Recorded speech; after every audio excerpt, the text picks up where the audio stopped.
Hi there. Welcome to Chapter 8 of Human Resource Management by Laura Bordalese. This chapter is on training and development, and I am Dr. J. Kent Gregory, and this is part one. Uh, so, some key takeaways from the first part of the chapter is really that there are four steps in training that should occur. And that's what the book says. And I think what we need to keep in mind is that what the book very often describes, and certainly that is the case for this chapter, is what would happen in the ideal perfect world. And as we know, we don't live in the ideal perfect world. And not that we shouldn't aim for that, but very often what happens is what is described in this chapter does not happen. And um, even though businesses have the best intention and do want to train and develop their employees, it doesn't always happen according to the way that the book describes or suggests it should happen. So essentially, the beginning takeaways are that there are four steps in training that should occur. The first one would be employee orientation. So this is for new hires.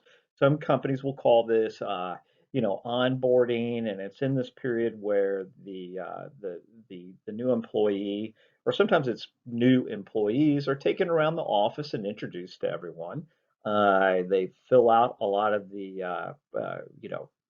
requisite forms if they haven't filled them out already. For example, like the I-9 and various other tax forms. They might even take this time to learn about the employee benefits and maybe make some selections or preliminary selections. And then the next one would be in-house training. So this is, any type of training that the company or the organization delivers there on site.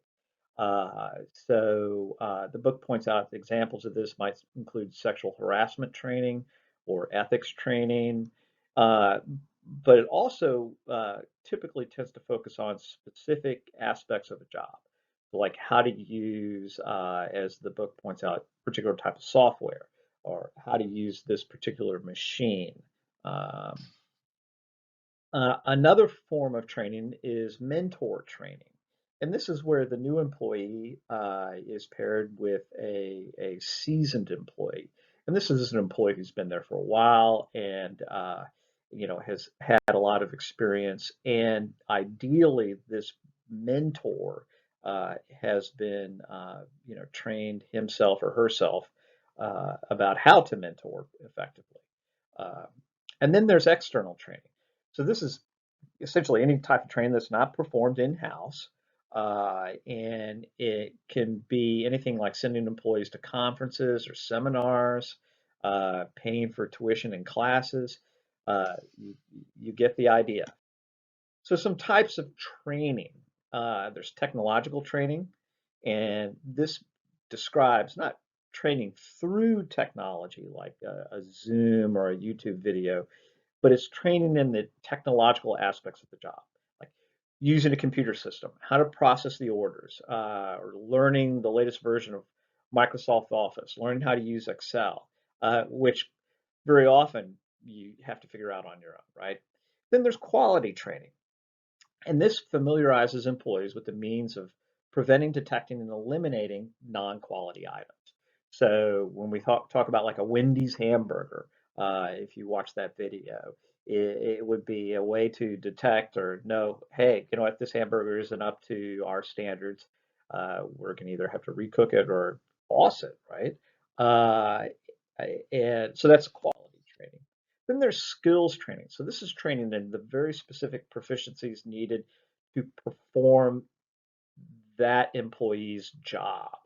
So, for example, if you're a receptionist, how to answer the phone, and not just how to answer the phone and put somebody on hold or transfer somebody to the person they're trying to reach, but it's essentially how to behave and what to say and how to say it over the phone.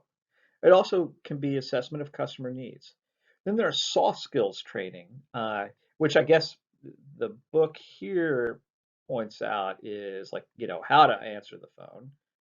and how to be friendly and welcoming. So these are basically personality traits, social graces, and then communication and personal habits or skills. And then professional legal training. So very often, uh, various professions have ongoing, continuing education, for lack of a better word. So when I was in the insurance industry, every 2 years we had to take, required by the state, we had to take 24 hours in the course of 2 years of continuing education. And either 3 or 6 of those hours, I can't remember, had to be ethics training.